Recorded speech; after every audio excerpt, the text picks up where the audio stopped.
So I have the equation negative 3/4 n plus 11 equals 5. It's a two-step equation. I got to get n by itself, okay? And this number in front of the letter n, the coefficient, that's always the last step. So I've got to move 11 away.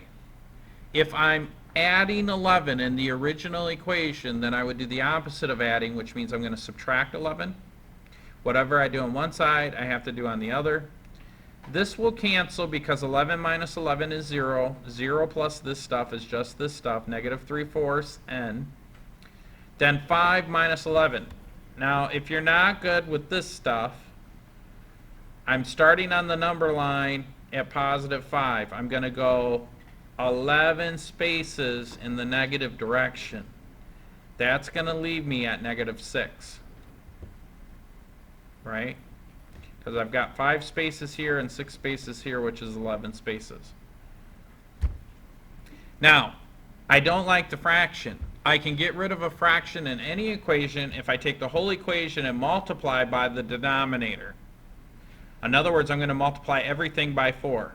When I multiply this by 4, the 4 will cancel with this, and I'm left with negative 3n. When I multiply 4 times this, I get negative 24.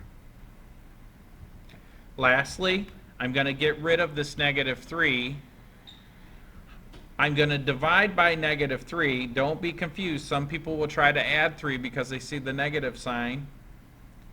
But negative 3, it's really like negative 3 times n. So I'm going to divide by negative 3. Whatever I do on one side, I got to do on the other. These negative 3 divided by negative 3 is 1. 1 times n is n. Negative 24 divided by negative 3 is a positive 8, right? A negative divided by a negative is positive.